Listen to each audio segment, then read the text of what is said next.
Hi, this is Paolo Sorrentino and you are watching Clique. Everyone in the world should know who the Pope is. It's not vanity, it's necessity.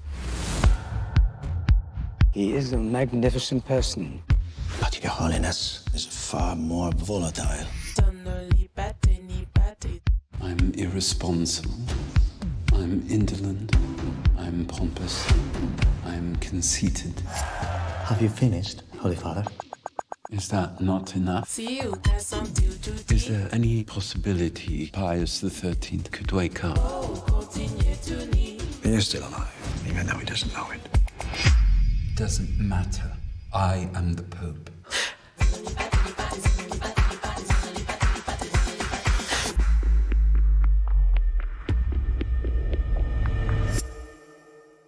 Hi, Paolo Sorrentino. How are you? Fine, thanks. Very well. Well, you're one of the biggest Italian directors. You made Il Divo, you made Youth, you made La Grande Bellezza, for which you won an Academy Award. And now is the second season of The Young Pope, which is now called The New Pope. And the Pope has been played by Jude Law in first season and is now played by John Malkovich. How would you define the second season? The second season is something that's more interested to what happened outside. Instead of the first season that was more focused on the Vatican and in the inside. So this new Pope faces the problems that all of us know. Like a normal human. The problems are about everybody, but not like in a normal human, because he's the Pope. He has a political power, a spiritual power, and so every word he says and he thinks has a weight. And how did the idea of making a show about the Pope, about the Vatican in general, came up? For us, for Italian people, it's something of a very predictable, because we live very close to the Vatican. I live very close to the Vatican. For me, the Vatican, the Church, is a sort of a mystery, and all the mysteries are interesting in order to do a movie or a TV series. And the life of the high spheres of the Church is something of mysterious and unknown for us. And this is the reason why I was very curious to explore more. Yeah, but you also picture the Pope as someone who smokes, someone who thinks about sex, who has fans. Why did you decide to make them rock stars? It was a consequence of the idea to take a young, beautiful American Pope, and in this case, this kind of person brings with him a pop culture inside the Vatican. It was something that I imagined, and that I don't know if it really will happen.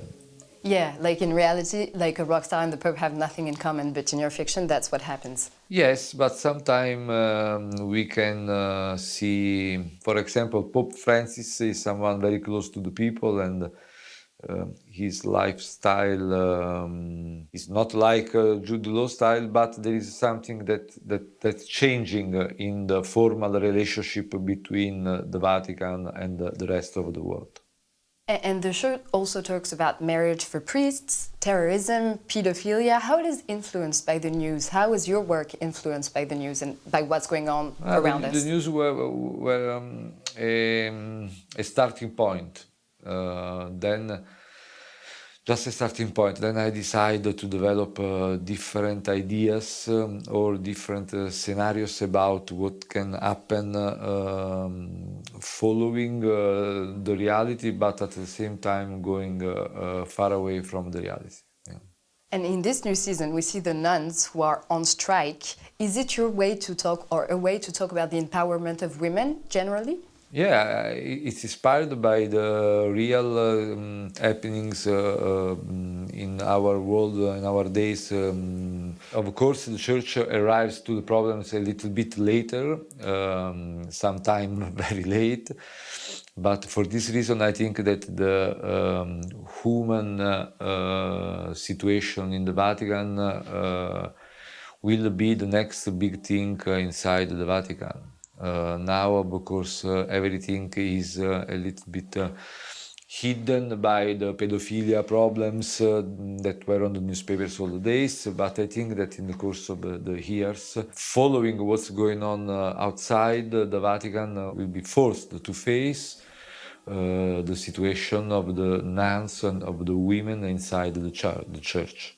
And you also talk about marriage for priests, as we said, is a solution to what's happening in the church with pedophilia. Our Pope, John Malkovich, says, it's his idea, give more room to the love, allows to not to solve the problems of the perversions of the love, but to maybe to control better.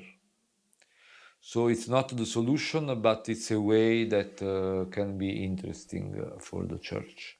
Actually, that was my next question. John Malkovich says that love is the only problem. Do you agree with that? How is everything about love in your cinema as well?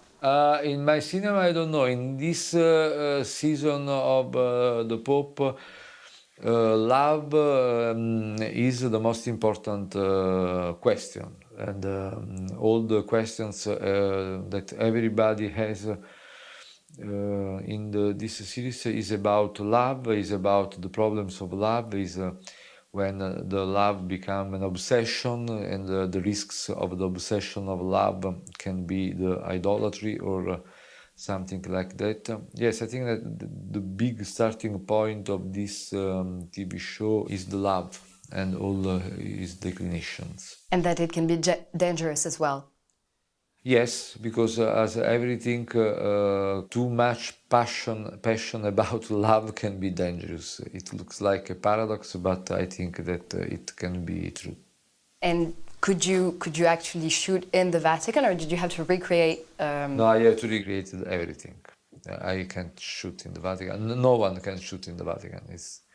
They don't allow that. Yeah, it's sad. I know. But it was a good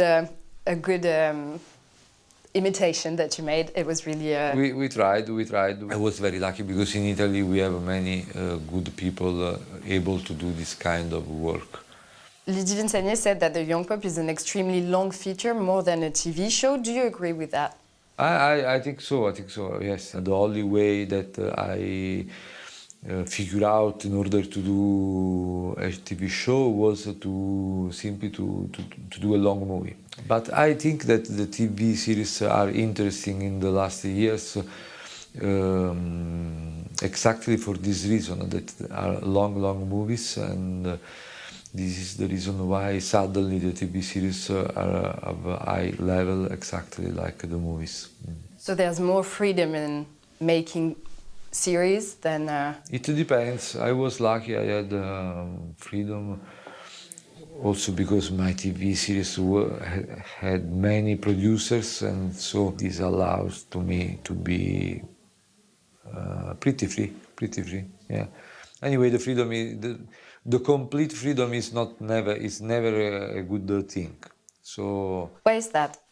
If an artist is too much free, he has more chances to be wrong and to do many mistakes. So the best thing is to be free, but there is also someone that checks you and that suggests you to fix some things. That then is, at the end, is the relationship between the director and the producer. Yeah.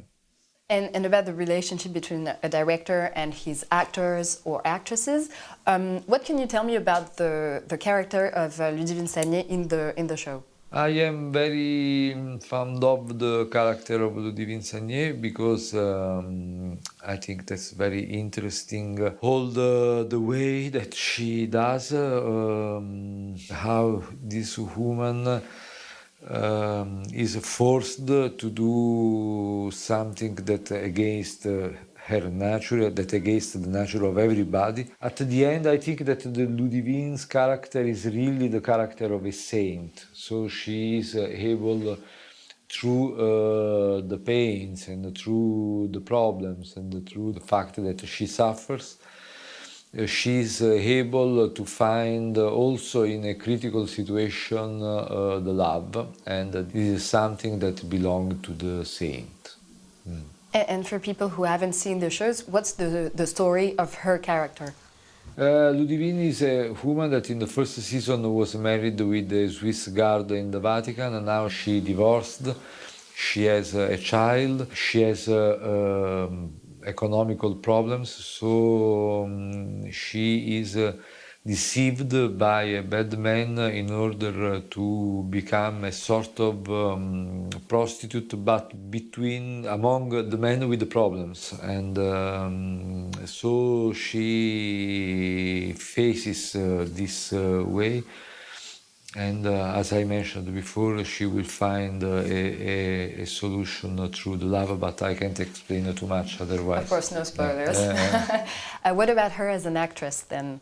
About the way she acts? Ludivine, she is a wonderful actress. What can I say? Everything is very easy and simple with her. She's a wonderful actress. She's exactly the kind of person that I love to have on the work, because she's funny, she's always friendly, she never complains, and this is the perfect ground in order to work well. And how do you choose your actresses? First, I see if the human beings that I have in front of me are smart and funny as I desire. And only after I check if I have good or bad actors in front of me. It's more important the human being than the actor. Usually a smart human being is in 99% of the cases a good actor or a good actress. And to speak about your cinema more generally, I feel that it can be as much of a 16th century painting, like a Caravaggio painting, than a modern, really modern video clip. How does painting and music influence your work? A lot. I grew up in the 80s, and so I was split on the two things, the culture, the paintings, but also the video clip, the popular music. So I try to mix these worlds. And how do you pick your musics? Because I think someone who has seen your movies will remember the scenes that come with a particular music. How do you choose them, and what do you listen to? I usually choose the music when I write the script, because in order to write the scenes, I need to find the right music. So the musician, in this case Lele Marchitelli, in both seasons, I ask him to write the music before starting to write or to shoot the season. Yeah. So the music comes first and then the image? Yes. And then the writing, yeah. The mood of the music influences my writing, yes. And about European cinema as well, is European cinema in crisis, or is it able to compete with the streaming platforms, the American streaming platforms? It's exactly like the politician. It's not easy in this moment to figure out what's going on also with the cinema, with the streaming platforms. Everything is very dynamic, everything is changed. So also in this case, my answer is disappointing, because I don't know exactly what's going on. All that I can say is that of course, I am, as all the directors, a big fan of the big screen, but at the same time, I think that it's impossible to go against the things that change, and it could be interesting for the people also to watch movies or TV series on the TV or on the laptop. There is an emotional experience also if you see a movie on the laptop, because you have a very tight relationship, exactly as when you read a book. My last question, which is, we ask this question to all our guests, what's your definition of a clique? My definition of clique is something more close to the closest thing to the lab. Okay, that's a good definition. Thank you. Well, thanks a lot. Thank you very much for this. Thank you. Sorry for my English. No, don't worry. It was perfect. Thank you.